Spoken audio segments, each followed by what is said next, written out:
না বহু বছর আগে, কিন্তু আফটার কোভিড বহু মানুষ এই ব্যাপারটা জেনেছে যে মেডিকেল টেকনোলজিস্ট পার্টি এইটা, যে তারা এগুলো ডায়াগনোসিস করে এবং তার উপরে বেস করে তাদের বিভিন্ন ধরনের, আজকে যদি আমি একটা বোনসের বলি, একটা যদি কোনো জয়েন্টের ছবি করি এবং সেই ছবিটা যদি আমি ভুল পজিশন করি বা ভুল অ্যাঙ্গেল করি, তো অটোমেটিক্যালি তার রিপোর্টটা যে রেডিওলজিস্ট করবে তিনি সেটা কতটা ঠিকঠাক করতে পারবেন তার ধারণা অনেক মানুষ করতেই পারে, যে একটা ছবি যদি প্রথম থেকেই ভুল থাকে তার ডায়াগনোসিস পার্টটাও ভুলই আসবে। সেক্ষেত্রে আমরা বহু জায়গায় দেখে থাকি যে অনেক জায়গায় ছবি করানো হয় এবং দেখা যায় ডায়াগনোসিস ভুল হয়েছে, আবার নেক্সট অন্য কোথাও করানো হয়, হয়তো সেখানে ল্যাকিংটা এখানেই থেকে যায় যে কোনো মেডিকেল টেকনোলজিস্টকে না দিয়ে অন্য কোনো মানুষকে, মানে অন্য কোনোভাবে তারা যাদেরকে হায়ার করা হয় এবং তাদেরকে দিয়ে কাজ করানো হয়। তো সেইভাবে সেই প্রসেসটা চলে বলে হয়তো অনেক ত্রুটিগত ভুল থেকে থাকে, তো সেগুলোর জন্য বিভিন্ন সমস্যাও হয়। আমি একজন মেডিকেল টেকনোলজিস্ট, আরডি মানে হচ্ছে রেডিওগ্রাফি ডায়াগনস্টিক। আমার পার্টটা পুরোটাই রেডিয়েশন নিয়ে। আমার রেডিয়েশন পার্টের মধ্যে আছে হচ্ছে X ray, CT scan, MRI, এই তিনটে পার্ট নিয়ে আমরা কাজ করে থাকি। যেহেতু আমি এই মুহূর্তে যে সরকারি হসপিটালের সাথে যুক্ত আছি সেই হসপিটালে শুধুমাত্র এক্স রে আছে, তাই জন্য আমি এক্স রে পার্টটাই করে থাকি। সিটি এবং এমআরআই আমি আগে করলেও এখন করি না। তা আমি সেই ধারণা অনুযায়ী বোন সম্পর্কে আমার যা পড়াশোনা এবং সেই সম্পর্কে আমার যা অভিজ্ঞতা, সেগুলোই আমি এখানে প্রথমবার এসেও বলেছিলাম এবং এখন সেই জয়েন্টগুলো নিয়ে কিছু কথা বলবো। প্রথমবার যখন যেটা বলেছিলাম সেটা বহুদিন আগের ব্যাপারটা ঘটেছে, হয়তো অনেকে ব্যাপারটা ভুলেও গেছি, তা আমরা সামান্য কিছু রিকল করে নেব। সেই রিকলের জায়গা থেকে প্রথম হচ্ছে হিউম্যান স্কেলিটন। আমরা সবাই জানি দিন শেষে একটা শরীর যখন ক্ষয়প্রাপ্ত হতে থাকে, তার প্রথম মাসেল থেকে হোক বা তার ফ্যাট থেকে হোক, তার সঙ্গে সঙ্গে তার স্কেলেটন বা বোনস থেকেও হতে থাকে তার ক্ষয়। এবং এই ক্ষয়টা আমরা বুঝতে পারি যত বয়স বাড়তে থাকে। তারপরে আফটার 40 আমরা এই বোনসের বিভিন্ন ধরনের সমস্যা নিয়ে ভুগি, এবং এইটা ভোগার প্রথম এবং প্রধান কারণ হচ্ছে আমরা প্রথম থেকেই নিজেদের শরীরের প্রতি যত্নশীল হই না। যত্নশীল হই ত্বকের প্রতি, যত্নশীল হই আমাদের মাসেল গেইনের প্রতি, যত্নশীল হই আমরা ফ্যাট লুজের প্রতি, বাট আমরা কখনোই যত্নশীল হই না আমাদের বোনস কেয়ারের প্রতি, যেটা অত্যন্ত ইম্পর্টেন্ট পার্ট আমাদের লাইফে। প্রথম বলি যে একটা স্কেলেটন হচ্ছে একটা বাড়ির মতো। একটা বাড়ি তৈরি করতে গেলে যেমন ভিত তৈরি করতে হয়, ঠিক সেই রকম ভাবেই একটা শরীর তৈরি করতে গেলে তার স্কেলেটন তৈরি করতে হয়। তো এই স্কেলেটনের ওপরেই আমার একটা শক্তপোক্ত স্কেলেটনের ভেতরে থাকে হচ্ছে আমাদের বিভিন্ন বডি অর্গানস গুলো, সেগুলো সুরক্ষিত থাকে। সেগুলো যদি একটা শক্তপোক্ত স্কেলেটনের মধ্যে না থাকে, তাহলে যখন আমাদের স্কেলেটনটা আঘাতপ্রাপ্ত হবে তখন সেগুলো ইনজিওর্ড হতে বাধ্য। সব থেকে বড় কথা হচ্ছে একটা স্কেলেটনের মধ্যে সব থেকে শক্ত পার্ট যেটা, সেটা হচ্ছে আমাদের ব্রেনসের পার্টটা। এই আমাদের ব্রেনের ক্ষেত্রে, বা আমরা বলতে থাকি এগুলোকে বিভিন্ন ধরনের বোনস আছে, কিন্তু এই ব্রেনটা কভার করে আছে হচ্ছে আমাদের এই ক্রেনিয়াল পার্টটা। এই ক্রেনিয়াল পার্টের সব থেকে শক্ত বোনস গুলো এখানে তৈরি আছে। এরপরে বিভিন্নভাবে বোনস গুলো নামতে থাকে এবং ভার্টিব্রা, তারপরে বিভিন্ন জয়েন্ট, রিবস। তা এই যে স্কেলিটনটা তৈরি হয়েছে, প্রথমে আমাদের মনে হয় যে একটা শরীর এরকমই তৈরি হলো কেন, একটা মাছের শরীর একরকম, একটা মানুষের শরীর একরকম, একটা পাখির শরীর একরকম। কিন্তু সেখান থেকে বলতে গেলে বলতে হবে আমাদের ব্রেন যেরকম, ব্রেনেরকে কভার করার জন্য তার স্ট্রাকচারটাও সেরকম। ঠিক সেইভাবেই আমাদের যেহেতু লাংস, যেভাবে দুদিকে দুটো একটা পেয়ার অফ লাংস থাকে, সেইভাবেই আমাদের রিব কেজ তৈরি আছে সেই লাংসটাকে প্রোটেক্ট করার জন্য। এবং অ্যাবডোমেন পার্টটাতে মেনলি প্রোটেকশনের মতো কিছু না থাকলেও এই জায়গাটাতে আমাদের বিভিন্ন, লিভারটা আমাদের অর্ধেক রিব কেজের ভেতরে ঢোকানো থাকে সেটাকে প্রোটেক্ট করার জন্য, এবং স্টমাক থাকে হচ্ছে আপনার আমাদের বাঁ দিকে, এবং সেটাও খানিকটা প্রোটেক্ট হয় রিব কেজের মাধ্যমে। কিন্তু তার পরের গুলো যেহেতু সেগুলো অত্যন্ত নমনীয় পার্ট শরীরের, তো সেগুলো রিব কেজ এর মধ্যে না থাকলেও তার তলার দিকে যখন আমরা ইন্টেস্টাইন পার্টটা পেরিয়ে যাব, বা ইন্টেস্টাইনের আগে পরে নিচের দিকের পার্টটা আমাদের চলে আসে পেলভিক রিজিয়নে, এবং পেলভিক রিজিয়নের পার্টটাও একটা ভাইটাল জায়গা। সেটা হচ্ছে আমাদের জেনিটাল অর্গান থাকে তার মধ্যে, এবং আমাদের রিপ্রোডাক্টিভ পুরো সিস্টেমটা এর মধ্যে থাকে। যার জন্য এই বোনস গুলো যথেষ্ট শক্তপোক্ত এবং সেই আমাদের নরম যে শরীরের পার্টস গুলোকে সেগুলোকে কভার করে রাখার জন্য শক্তপোক্তভাবে তৈরি করা হয়েছে। এবং আমাদের পরে হচ্ছে আমাদের লিম্স থাকে, লোয়ার লিম্স বা আমাদের পা। তো এইভাবে আমাদের এই বডিটা পুরোটাই তৈরি হয়েছে এই স্কেলিটনটাকে দিয়ে। এবার বলি যে একটা হাড়ের ক্ষেত্রে বা একটা শরীরে একটা স্কেলিটনের ক্ষেত্রে আমরা যেমন কোনো জিনিসকে বাঁধার জন্য দড়ি ব্যবহার করে থাকি, ঠিক সেরকম একটা স্কেলিটনের মধ্যে 206টা হাড় থাকে অ্যাডাল্ট বডিতে, আর যে চাইল্ড বডিতে 206-এর বেশিটা থাকে। তার কারণটাই হচ্ছে আমাদের শরীরের বিভিন্ন অংশ ছোটবেলায় ফিউশন হয় না, মানে জড়ো লাগে না, সবে শুরু হয় এবং সেগুলো ফাঁকা ফাঁকা ফাঁকা ফাঁকা থাকে। সেখানে আছে আমাদের অ্যাঙ্কেল জয়েন্টের মধ্যে পড়ে, রিস্টের মধ্যে পড়ে, এখানে টিবিয়ার ক্ষেত্রে পড়ে, এখানে শোল্ডারের ক্ষেত্রে, হিউমেরাসের ক্ষেত্রে পড়ে। তো এই বিভিন্ন বন্ডস গুলো যেহেতু ফাঁকা থাকে, তাই জন্য চাইল্ডের ক্ষেত্রে দেখা যায় যে এই সংখ্যাটা কিছু সংখ্যক বেশি থাকে। এবং যখন 18 বছর হয় এবং প্রত্যেকটা যখন ফিউশন হয়ে যায়, তখন এই সংখ্যাটা দাঁড়ায় 206। এটা একদম নর্মাল। অ্যাবনর্মালি অনেক কিছু হয়, বাট নর্মালি 206টার ক্ষেত্রেই থাকে। এবং এই প্রত্যেকটা হাড় বিভিন্ন রকম সাইজের, বিভিন্ন শেপের এবং বিভিন্ন হাড়ের সঙ্গে যুক্ত থাকে। এই যে যুক্ত থাকে যে জিনিসটা দিয়ে, সেটা হচ্ছে লিগামেন্ট। লিগামেন্ট হচ্ছে একটা হাড়ের সঙ্গে আরেকটা হাড়কে দড়ির মতো করে বেঁধে রাখে। এবং আমরা যখন ব্যথা হয়, আমার নিজের ব্যক্তিগত অভিজ্ঞতা, কোনো মানুষের হয়তো সামান্য হাতে ব্যথা হয়েছে, সে এসে বলবে দিদি আমি এক্স রে করবো, আমার হাতে ব্যথা হয়েছে। কিন্তু খুব সম্যক ধারণা হচ্ছে যে আমাদের কখনোই এক্স রেতে আমরা লিগামেন্ট দেখতে পাই না। সেটা আমরা দেখতে গেলে আমাদেরকে এমআরআই করাতে হবে বা আল্ট্রাসাউন্ড করাতে হবে, সেক্ষেত্রে লিগামেন্টের চোট আমরা দেখতে পাবো। কিন্তু সেই ধারণাটা আমাদের নেই, অনেক মানুষের নেই, এবং সেই ধারণাটা তাদেরকে দেওয়াও হয় না। আর মানুষ সেই ধারণাতেই থাকে আমার ব্যথা করছে, তার মানে নিশ্চয়ই আমার হাড়ে চোট লেগেছে। সেটা হাড়ের চোট না হতে পারে, সেটা মাসেলের চোট হতে পারে, সেটা লিগামেন্টের চোট হতে পারে, অথবা সেটা আপনার ইউরিক অ্যাসিড বেড়ে যাওয়ার জন্য চোট হতে পারে। বিভিন্ন ধরনের ব্যথাগুলো হয়ে থাকে আমাদের শরীরের মধ্যে। তাহলে আজকে আমি বলতে চাই যে একটা মানুষের শরীরে কত ধরনের ব্যথা হয়, আগে ব্যথা নিয়ে বলে নিই। কারণ মানুষ যখনই এক্স রে রুমে ঢোকে, তাদের প্রথম কথা থাকে আমার হাতে ব্যথা, পায়ে ব্যথা, যে কোনো জায়গায় ব্যথা। ব্যথা হয় বলেই মানুষ সাধারণত ছুটে আসে আমাদের কাছে নিজেদের ডায়াগনোসিসটা করানোর জন্য। একটা ব্যথা হওয়া মানে সেটাকে আমাকে প্রথমে দেখতে হবে সেটা কিসের ব্যথা।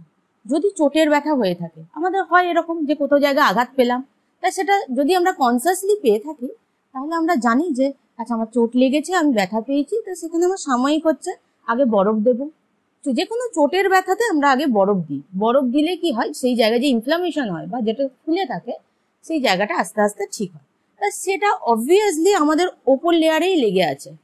এরপরে যদি আমরা দেখি না সেক্ষেত্রে ফোলা কমছে না, হাতে প্রচন্ড ব্যথা করছে, একটা জিনিস ভেঙে গেলে, একটা হাড় যেটা আমার শরীরের প্রথম কাঠামো, সে যদি ভেঙে যায়, তার যে তীব্র যন্ত্রণা, সেটা আমরা যার হয় সে তো বুঝতেই পারে। আর আমরা যেহেতু দীর্ঘদিন এই প্রফেশনটায় আছি, আমি আছি 2010 থেকে, তো এই প্রফেশনটায় আছি, তো সেক্ষেত্রে আমরা এক ঝলক দেখলে এইটুকু আইডিয়া করতে পারি হয়তো এটা ভেঙেই গেছে। সেক্ষেত্রে আমরা এমার্জেন্সি পেশেন্টকে এমার্জেন্সি ট্রিটমেন্টই দেওয়ার চেষ্টা করি বা তাড়াতাড়ি তাকে রিলিফ দেওয়ার চেষ্টা করি। কিন্তু যখন মানুষ আসে এবং বলে যে ব্যথা করছে, ব্যথাই করছে, সামান্য ব্যথা করছে, কিন্তু সেটা এক্স রে করতে হবে, তখন আমাদের মনে হয় সেটা এক্স রে দরকার নেই। কিন্তু মানুষকে বোঝানোর মতো একটা হসপিটালে ডেলি 500-600টা মানুষের সঙ্গে প্রতিদিন আমাকে ইন্টারাক্ট করতে হয়, আর 1/1 হওয়ার জন্য আর অত কিছু বলার মতো সময় থাকে না। এইটাই কারণ যে আমরা হয়তো বিভিন্ন সেমিনার বা বিভিন্ন প্রোগ্রামের মাধ্যমে কোথাও গিয়ে এই ব্যাপারে আলোচনা করলে আমরা বলতে পারি যে, বা সাধারণ মানুষের একটা অ্যাওয়ারনেস তৈরি করতে পারি যে সব চোটের জন্য এক্স রে না। কারণ সব চোট, এক্স রে জিনিসটা না এতটাই রেডিয়েশন হ্যাজার্ড থাকে, যেটা আজকে একটা হসপিটালের পেশেন্ট একটা কাগজ নিয়ে এলে, সে যখন একটা ডাক্তারবাবু একটা এক্স রে লিখে দিলেন, পরের দিন আরেকটা কাগজ আনলে সেই ডাক্তারবাবু সেই পেশেন্টকে আরেকটা এক্স রে লিখে দিলেন, কিন্তু সেই পেশেন্টটাও জানলো না যে আমি এতগুলো এক্সরে আমার করানো উচিত নয়, এবং সেই ডাক্তারবাবুও জানলেন না যে এই পেশেন্টটা অলরেডি গত 2 সপ্তাহ ধরে 3-4টে এক্সরে করিয়ে গেছেন। তো সেক্ষেত্রে আমরা পেশেন্টকে বোঝানোর চেষ্টা করি বা এটা জানানোর চেষ্টা করি আমাদের যে কোনো হাড়ে ব্যথা বা যে কোনো ব্যথার জন্য আমাদের তৎক্ষণাৎ এক্সরে প্রয়োজন নেই, তার কিছু প্রাথমিক চিকিৎসা আছে যেগুলো আমরা করতে পারি, আর কিছু লং টার্ম প্রসেস আছে যেগুলো আমরা যদি মেনে চলি হয়তো আমাদের এই হাড়গুলো অনেক সুস্থ থাকবে এবং যার জন্য আমাদেরকে ম্যাক্সিমাম পেন কিলার খেতে হবে না। যাই হোক, আজকে আমি যে কথাটা বলছি সেটা হচ্ছে আমাদের যে কত ধরনের পেন হয় শরীরে। প্রথম এক হচ্ছে আঘাতজনিত পেন যেটা হয়ে থাকে, দ্বিতীয়ত হচ্ছে আর্থারাইটিস পেন। আর্থারাইটিস পেন হচ্ছে আমাদের বোনস হচ্ছে এমন একটা জিনিস বা আমাদের শরীরের এমন একটা অংশ বলবো যে যাকে দেখলে মনে হবে মৃত। একটা হাড় যদি আমার হাতে এসে পড়ে আমি তাকে দেখে ভাববো মৃত, কিন্তু সে মৃত নয়। সে বাড়ে বলেই আমাদের দৈর্ঘ্য বাড়ে, প্রস্থ বাড়ে, অনেক কিছু বাড়ে। তো কিন্তু আমরা বেসিক্যালি একটা হাড়কে যদি আমি সাময়িকভাবে কাউকে জিজ্ঞেস করি যে হাড় কি জীবিত না মৃত, তা সে আমাকে বলবে হাড় তো হয়তো মৃতই, কিন্তু হাড় অটোমেটিক্যালি ওটা জীবিত, তার মধ্যে অস্থি মজ্জা থাকে, সেখান থেকে আমাদের রক্ত তৈরি হয় এবং বিভিন্ন ধরনের তার কাজকর্ম আছে। তার প্রথম কিন্তু মূলত তার প্রথম কাজ হচ্ছে আমাদের বডিকে একটা স্ট্রাকচার দেওয়া এবং ভাইটাল অর্গানগুলোকে প্রোটেক্ট করা। আর এই ব্যথাগুলোর মধ্যেই এসে দাঁড়ায় তখন আর্থারাইটিস। আর্থারাইটিস হচ্ছে আমাদের যত বয়স বাড়ে আফটার 40, আমাদের 40 অবধি আমাদের যে কোনো হাড় ভেঙে যাক বা যা কিছু খুব দ্রুত সেটা রিকভারি করে নেয়, কিন্তু আফটার 40 এই রিকভারিটা লেট হতে থাকে। তার কারণ আমাদের হাড়ের মধ্যে যে ক্যালসিয়াম নেওয়ার ক্ষমতা অথবা ক্যালসিয়াম প্রডিউস করার ক্ষমতাটা কমতে থাকে এবং সে চট করে অত তাড়াতাড়ি কুইক হিল হয় না, তো সেটা একটু ডিলে হয়ে যায় এবং ধীরে ধীরে সেটা হতে থাকে। কিন্তু আমরা বলতে পারি হাড় এমন একটা জিনিস যে নিজের ক্ষয়ও করে এবং নিজের সঞ্চয়ও করে।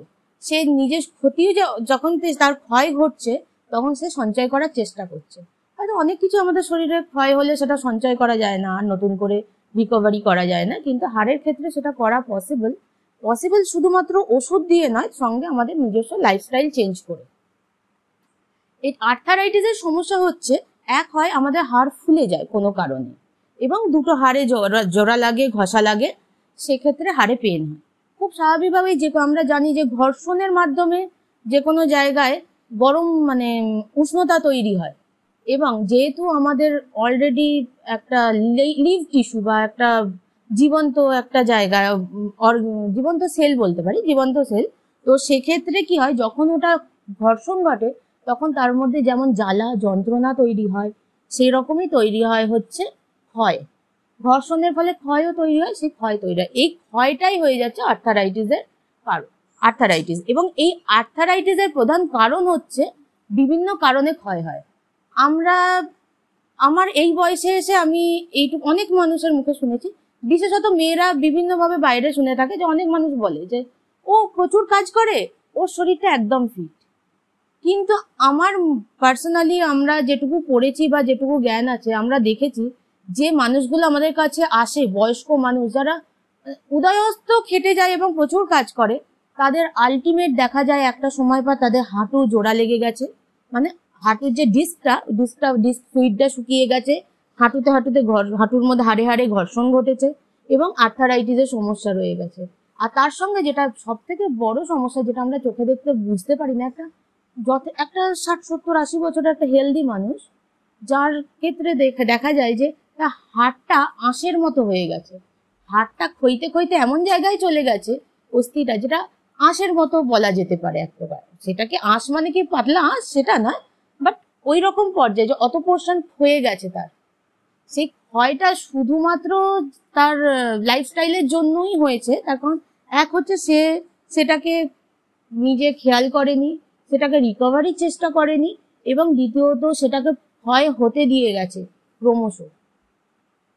তা আমাদের লাইফস্টাইলের ক্ষেত্রে যেটা আমরা এখন বলে থাকি যে হাঁটু মুড়ে বসবেন না, বেশিক্ষণ দাঁড়াবেন না, হাতে ব্যথা হচ্ছে, ব্যথা থাকলে তার উপরে কাজ করবেন না, কিন্তু দীর্ঘদিনের অভিজ্ঞতা আমার যে বহু মানুষ এই কথাটাই বলে যে দিদি ব্যথার উপর একটু এক্সারসাইজ করে নিলে ব্যথাটা কিন্তু আমার কমে যায়, কিন্তু অ্যাকচুয়াল ব্যথাটা কমে না। ব্যথাটা আপনি যখন পেন কিলার খাচ্ছেন, পেন কিলারে মনে হচ্ছে কমে যাচ্ছে, আপনার যে টিস্যুটা ফুলে আছে এবং আপনি যখন তার উপর এক্সারসাইজ করছেন সেই টিস্যুটা অনবরত আপনার স্কেলেটনের সঙ্গে রাব করছে। যখন সেটা রাব করতে থাকে, যে কোনো ঘর্ষণ আমাদের কোথাও না কোথাও ক্ষয় আনবেই, তা সেই ক্ষয়টা না হয় টিস্যুতে থাকবে, না হলে মাসেলে থাকবে, না হলে হাড়ে থাকবে। হাড়ে হাড়ে ক্ষয় হলে হাড়ের ক্ষেত্রেই ক্ষয় ঘটে, মাসেল আর হাড়ের ক্ষেত্রে হলে মাসেলের ক্ষেত্রে থাকে, মাসেল টিস্যুর ক্ষেত্রে হলে টিস্যুর ক্ষেত্রে থাকে। যে দুর্বল সে তো আগে ক্ষইবে। এটা আমাদের যেমন নীতি সেইভাবেই চলে। আমরা ভাবি যে শরীর আলাদা জিনিস, শরীর আলাদা জিনিস না, শরীরটাই সর্বপ্রথম এবং সর্বশেষ। যা নিয়মে ঘটে, যত ফিজিক্স কেমিস্ট্রি বায়োলজি আমরা পড়ি না কেন, তার হাফটাই একটা শরীর। আমার শরীরে যেমন ফিজিক্স আছে, তেমন কেমিস্ট্রি আছে, তেমন বায়োলজি আছে। তো আমরা ভাবি যে না ফিজিক্স কেমিস্ট্রি বায়োলজি আলাদা আলাদা পার্ট, কিন্তু মোটেও না। আর একটা হিউম্যান বডি সবসময় যে পুরোটা সমন্বয় ফিজিক্স কেমিস্ট্রি এবং বায়োলজি। আর পেনের মধ্যে এবার আসি, যে আর্থারাইটিসের ক্ষেত্রে হচ্ছে হাড়ে হাড়ে যে ঘর্ষণ ঘটে, সেই ঘর্ষণের ফলে হাড় ক্ষয়ে যায়, অথবা কোনো সময় হাড় বেড়ে যায়। বেড়ে যাওয়ার কারণটা হয় বিভিন্ন ধরনের, হয়তো কোনোভাবে একদিকে প্রেশার পড়েছে, আরেকদিকে বেড়ে গেছে। কারণ হার্ট তো আমাদের কন্টিনিউ তার রিগ্রোথ চলতে থাকে। সেই রিগ্রোথের ক্ষেত্রে কোনোভাবে হয়তো যেগুলো অ্যাবনর্মালিটি হয়, আমরা যখন সার্ভাইকাল স্পাইনের ক্ষেত্রে আমরা দেখতে পাই, আমরা বলি যে সার্ভাইকাল স্পাইনের সাইডে স্পাইন হয়েছে, মানে দুটো সাইডের দিকে দুটো হাড় নতুন করে তৈরি হয়। এবং সেইটা তৈরি হওয়ার জন্য সেটা যখন আমার নার্ভের সঙ্গে ঘর্ষণ হয়, তখন আমাদের ভাটিগ্রহ হতে থাকে, মাথা ঘুরতে থাকে, বমি ভাব আসতে থাকে, এগুলো হতে থাকে। তো এইগুলো, এটা হচ্ছে আর্থারাইটিসের সমস্যার মধ্যে পড়ে। এইগুলো যে হাড় ক্ষয় অথবা হাড়ের কোনোভাবে অ্যাবনর্মাল গ্রোথ। এর পরে আসি যে আমরা যখন এর পরের ব্যথা হচ্ছে যে হয়তো আমরা মাসেলে পেন পেলাম, মাসেলে কোনো কারণে মাসেলে মুভমেন্ট পেন, বাস যেটা হয়তো আমি হাঁটতে গেলাম, হয়তো আমার পাটা ডিসব্যালেন্স হলো, অথবা হাত রাখতে গিয়ে ডিসব্যালেন্স হলো, অথবা আমি ঘুমাবার সময়, মেনলি আমরা যেটা খেয়াল করি না, ঘুমাবার সময় বিভিন্ন মানুষ বিভিন্নভাবে ঘুমায়। কোনো মানুষ হাত এইভাবে ঘুমায়, কন্টিনিউ তার এইভাবেই থাকে রাত্রে, তো তার নর্মাল যে নর্মাল যে পজিশন আমাদের, সেই পজিশনে সে ঘুমায় না। বা আমরা যারা শুই, পাশ ফিরে শুই, পা তুলে শুই, পা ঘুরিয়ে শুই, মানে বিভিন্ন শরীরের যে পশ্চারটা, আমরা পশ্চারটা ঠিক রাখি না, সেই কারণে আমাদের হাড়ের সমস্যা হতে থাকে। তার কারণ হচ্ছে একটা জিনিস দীর্ঘক্ষণ আমি জানি যে আমার হাড়গুলো একটা দড়ি বা একটা টেন্ডনের মাধ্যমে বাঁধা আছে, অথচ আমি সেটাকে কন্টিনিউ একইভাবে রেখে দিচ্ছি। এটা তার প্রসেসই নয়, তার প্রসেস হচ্ছে সে সোজা থাকবে, কিন্তু তাকে আমি এই পজিশনে রেখে দিচ্ছি দীর্ঘক্ষণ। তো অটোমেটিক্যালি, যেহেতু এগুলো সবকিছুই জীবন্ত টিস্যু, তো এদের মধ্যে স্ট্রেন তৈরি হয় বা এর মধ্যে টান ধরে, এবং বা এটা এইভাবে থাকতে থাকতে ফুলে যায়, যার ফলে এখানে পেন তৈরি হয়। এই ধরনের পেন হতে পারে, যে পেনগুলো আমাদের পশ্চার ঠিকঠাক না থাকার জন্য আমরা রিয়েলাইজ করি, এবং আমরা বুঝতেই পারি না যে এই ধরনের পেনগুলো যে হচ্ছে। আমরা ভাবি সবটাই হাড়ের পেন, হয়তো সবটা হাড়ের পেন হয় না, কিছু কিছু পেন আছে যেগুলো এইভাবে হয়। আর একটা বড় সমস্যা হচ্ছে, আমরা বলে থাকি বাত। বাত মানে হচ্ছে আমাদের যে জয়েন্ট গুলো আছে, প্রচুর জয়েন্ট আছে আমাদের, হাতে অনেক জয়েন্ট আছে, পায়ে জয়েন্ট আছে, কোমরে জয়েন্ট আছে। এই প্রত্যেকটা জয়েন্টে যখন, যে কোনো জয়েন্টে যখন কোনো ফ্লুইড, ইউরিক অ্যাসিড আমরা বলে থাকি, ইউরিক অ্যাসিডটা যখন জমা হতে থাকে, তখন ইউরিক অ্যাসিড ফার্স্ট টাইম যখন জমা হয় তখন সেটা তরল, কিন্তু সেই তরলটা থাকতে থাকতে থাকতে থাকতে ক্রিস্টালাইজ মতো হয়ে যায় এবং সেটা শক্ত হয়ে যায়। তখন তার মুভমেন্টটা আমাদের দৃঢ় হয়ে যায়, তখন মুভমেন্টটা নমনীয়তা থাকে না। তো যার ফলে কি হয়, তখন আমার মুভমেন্টটা ঠিকঠাক হয় না এবং তার ফলে আমাদের পেন হয়। ইউরিক অ্যাসিডের ব্যথাটা আজকাল বহু মানুষের মধ্যে আমরা পাই, বিভিন্ন ভাবে পাই। আমি যখন আজকাল এখন মানুষের হাঁটুর এক্সরে করতে যাই, তখন দেখি যে কারোর হাঁটু একদম ফুলে আছে, অথবা কারোর হাঁটু দেখি একদম বো শেপের হয়ে আছে, অথবা কারোর হাঁটু একদম ভাঁজ করা যায় না, মানে হাঁটুটা ভাঁজই করা যায় না। এই যে প্রবলেমগুলো তৈরি হয়, যে মানুষের হাঁটুটা ফুলে আছে, তার কারণটাই হচ্ছে তার ওখানে ফ্লুইড জমে গেছে। সেই ফ্লুইডটা ইউরিক অ্যাসিড বা অন্য কোনো মিনারেলস যেগুলো জমে আছে ওখানটা, হয়তো সেটা সেখানে প্রয়োজন নেই, জমে আছে, সেই জায়গাটা ফুলে আছে, সেক্ষেত্রে ডাক্তারবাবু ওষুধ দেবেন এবং ওষুধ খাওয়ার পরে সেটা রিকভারি হবে, অথবা অনেক ক্ষেত্রে সেই ফ্লুইডটাকে টেনে বের করেও দিতে হয়। তো বিভিন্ন প্রসেস আছে। আবার যে স্ট্রাকচারটা আমরা বো স্ট্রাকচার পাই, এটা হচ্ছে আর্থারাইটিসেরই সমস্যা হয় বলে, যেহেতু মানুষের নিজের হাঁটা চলা ঠিকঠাক থাকে না, পা দুটোর একটা স্ট্রাকচার থাকে, বিভিন্ন ধরনের স্ট্রাকচার হয়, বইয়ের মতো স্ট্রাকচার হয়, দুটো কারোর পা জোড়া থাকে, কারোর পা নর্মাল থাকে, বা কারোর ওপরের দিকটা বইয়ের মতো থাকে, নিচের দিকটা সোজা থাকে, বা কারোর নিচের দিকটা বইয়ের মতো হয়ে যায়। তো বিভিন্ন ধরনের স্ট্রাকচার হয় মানুষের বোনসে। সেই স্ট্রাকচার গুলো নর্মাল স্ট্রাকচার নয়, কিন্তু আমরা দেখে হয়তো ভাবে ওটা ওর হেরিডিটি বা ওটা, সেটা নয়, বাট ওটা থাকে, কারণ আমরা ওটাকে টেক কেয়ার করি না। আমি জানি ওটা হেরিডিটি, ওটা ওরকমই হয়েছে, আমরা ওটা টেক কেয়ার করি না। হয়তো টেক কেয়ার করলে ওটা ঠিক হয়ে যেতে পারে, ওটা ওরকম নাও থাকতে পারে। সেই একইভাবে যখন আমরা হাঁটুর ক্ষেত্রে যখন দেখি একদম দুটো হাঁটুটা ভাঁজ করা যাচ্ছে না, ভাঁজ করা যাচ্ছে না মানেটা কি, তার জয়েন্ট যে পোর্শনটা আছে সেই জয়েন্ট পোর্শনটা লক হয়ে গেছে, তার মানে দুটো হাড় যুক্ত হয়ে গেছে, ওর মধ্যখানে যে ডিস্ক থাকার কথা এবং ওটা যেটা বাঁধা ছিল টেন্ডন গুলো, সেগুলো এতটাই শক্ত হয়ে গেছে যে সে আর মুভমেন্ট করছে না, যার জন্য হাঁটুটা স্টিফ হয়ে যায়। এবং সেক্ষেত্রে কিছু করার থাকে না, বিভিন্ন ধরনের এক্সারসাইজ থাকে অথবা অপারেশনের মাধ্যমে ঠিক করতে হয়। আর একটা হচ্ছে যে আমাদের হাঁটুতে এখন বড় যে সমস্যাটা দেখা যাচ্ছে সেটা হচ্ছে যে কোনো বয়সে পাচ্ছি এবং যে কোনো হেলথ কন্ডিশনে পাওয়া যাচ্ছে, রোগা মানুষ, মোটা মানুষ, অথবা বেটে মানুষ, বাচ্চা, বুড়ো, মহিলা, সবাইকে। আগে যেমন একটা টাইমে আমরা পেতাম শুধুমাত্র বয়স্ক মানুষের হাঁটুর সমস্যা পেতাম, এখন কিন্তু সেটা পাই না। এখন অনেক মানুষ, মানে 30-35 বছরের ছেলেরাও আমার কাছে আসছে যে দিদি এরকম হাঁটুটা ব্যথা, এক্সরে করতে হবে। ইভেন করে দেখাও যাচ্ছে যে সত্যি তাদের আর্থারাইটিসের দিকে টার্ন নিয়েছে। অথচ সেই ছেলেটা খুব ভালো অ্যাথলিট, সে ভীষণ ভালো ফুটবল খেলে, সে স্টেটের হয়ে ফুটবলই খেলতে যাচ্ছে, মেডিকেল করাতে সেই সমস্যাটা ধরা পড়ছে, এরকমও হয়েছে অনেকের। তো এই সমস্যাগুলোর কারণটা এইটাই আমি আসছিলাম যে এই যে সমস্যাগুলো দেখছি ওভারঅল, তাই এদের তো বোনস গুলো রিগ্রোথ করছে, তাহলে এটা কেন হচ্ছে? এটা হওয়ার প্রথম কারণ হচ্ছে আমাদের যেটা ভাবি না যে অত্যধিক কাজ করলে সেটা খুব ভালো, সেটা নয়। অত্যধিক আমরা যদি আমার সারাক্ষণ দাঁড়িয়ে দাঁড়িয়ে যখন কাজ করছি, তখন আমার পুরো বডি যে ওয়েটটা পুরোটা আমার লোয়ার পোর্শনে পড়ে আছে, যখন আমার হাঁটুতে, আমার কোমরে, আমার অ্যাঙ্কেলে, তা অটোমেটিক্যালি তার ক্ষয়টা বেশি হচ্ছে অন্যান্য জায়গার থেকে। আর এখন মানুষের ম্যাক্সিমাম কাজটাই দাঁড়িয়ে হয়ে গেছে। সে আমি আমার হসপিটালে যখন এমআর গুলোকে দেখছি, তাদেরকেও দেখছি এত বড় একটা ভারী ব্যাগ নিয়ে দাঁড়িয়ে আছে ঘন্টার পর ঘন্টা। যখন আমরা নিজেরা কাজ করতে যাই, আমাদেরকেও, আমরা যখন মেশিনে থাকি তখন মিনিমাম 1 ঘন্টা আমাদের দাঁড়িয়ে থাকতে হয়, সেখানে 1 মিনিটও বসার আমাদের সময় নেই, মিনিমাম 1 ঘন্টা আমরা স্ট্যান্ড বাই। তারপরে না হয় এসে বসলাম বা পরে বসলাম, বাট কিন্তু স্ট্যান্ড বাই পজিশনটা যদি মুভমেন্ট হয় তাহলে রিলিফ হয়। কারণ যখনই আমার বডিটা মুভ করছে কন্টিনিউ এদিক ওদিক, তখন তাও আমি প্রেশারটা একটা জায়গা থেকে আরেকটা জায়গায় শিফট করছে। বাট যখন আমি মুভ করছি না, অথচ আমাকে স্ট্যান্ড বাই থাকতে হচ্ছে, তখন পুরো প্রেশারটা একটা জায়গাতেই থাকে। তাই যে কোনো মহিলা বা যে কোনো পুরুষের ক্ষেত্রে এইটা আগে জেনে রাখা দরকার যে আমি এমন বিশাল কিছু কাজ করব না সারাদিন যে প্রচুর কাজের মাধ্যমে আমি খুব অ্যাক্টিভ, সেটা নয়। এখন একটা বড় সমস্যা হয়ে গেছে জিম।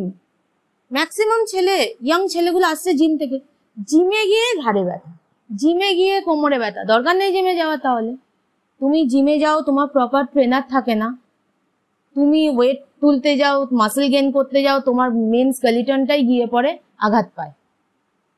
এই সমস্যাগুলো হয়। এগুলো হওয়ার কারণটা হচ্ছে আমি কেয়ারলেস, আমি আমার বোনসটাকে কেয়ার করছি না, মাসেল আর স্কিনটার প্রতি চেয়ে রয়েছি। এই জন্য প্রথম দরকার হচ্ছে আমাদের বোনসটা আগে ঠিকঠাক করে কেয়ার করা। আমাদের বোনস গুলোর মধ্যে খুব সেন্সিটিভ যে বোনস গুলো, সেগুলো ক্রেনিয়াল অত্যন্ত শক্ত বোন, কিন্তু যদি আঘাত লাগে সে আমার জীবনে সব থেকে বড় ক্ষতিটা করতে পারে। আর এর পরের বোনস আসছে ভার্টিব্রা গুলো। এই ভার্টিব্রা গুলোর মধ্যে এই এতগুলো যে ভার্টিব্রা, সেগুলো সার্ভাইকাল আছে, থোরাসিক আছে, লাম্বার আছে, স্যাক্রাল আছে, কক্সিস আছে, বিভিন্ন ভাগের মধ্যে পড়ে এরা।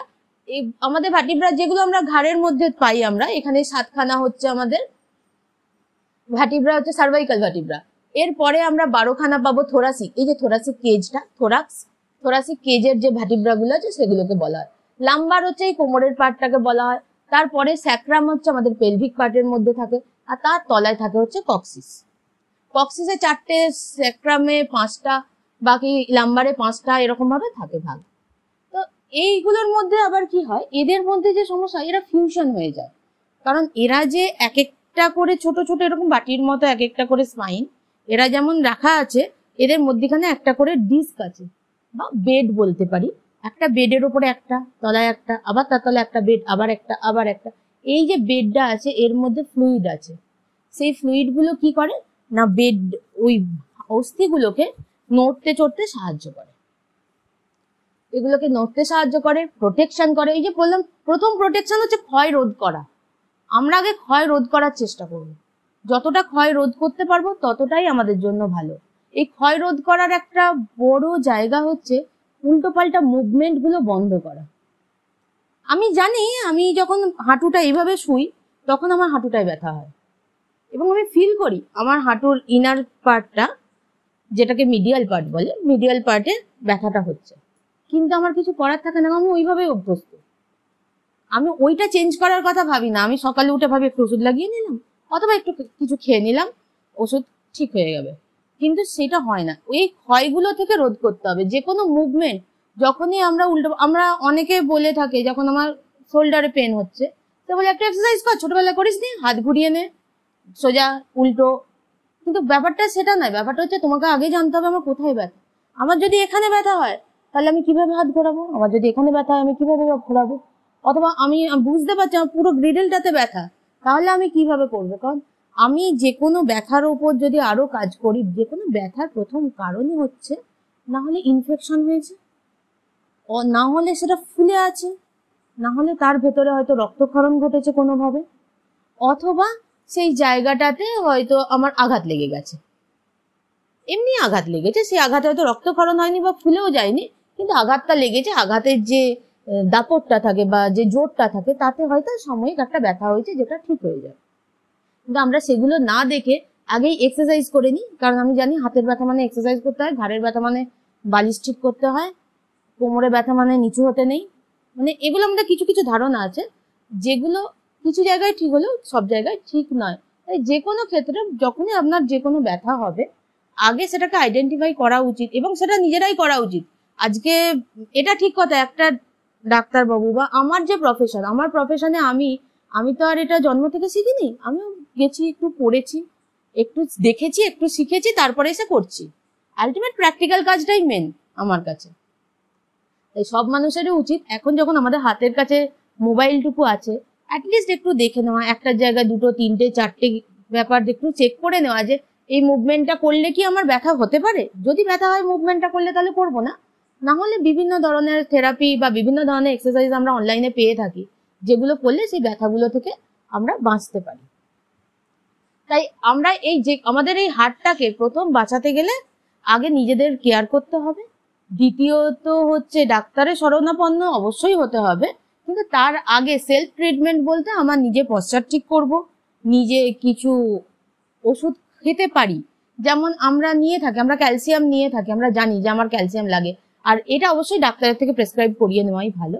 একটা বয়সের পর মেয়েরা 40-এর পর, ছেলেরাও 40-এর পরই অ্যাটলিস্ট ডাক্তার দেখিয়ে একবার জেনে নেওয়া, বা আমাদের বোন ডেনসিটি কতটা আছে সেটা একবার টেস্ট করিয়ে নেওয়া, যে আমাদের বোনের ঘনত্ব কতটা বা সেটা কতটা শক্তপোক্ত আছে, সেটা চেক করে নিয়ে বছরে একবার 3 মাসের জন্য একটা ক্যালসিয়াম আমরা খেতেই পারি, এবং সেটা ডাক্তারের থেকে প্রেসক্রিপশন করিয়ে নিতে পারি। সেটা আমাদের সুবিধার জন্য। কারণ তাহলে কি হবে, 40-এর পর যেহেতু বোনস আমাদের সেভাবে ক্যালসিয়াম তৈরি করতে পারবে না, তো সে তাহলে একটুখানি সাপোর্ট দিলে সে অনেকদিন সেটা ভালো থাকবে।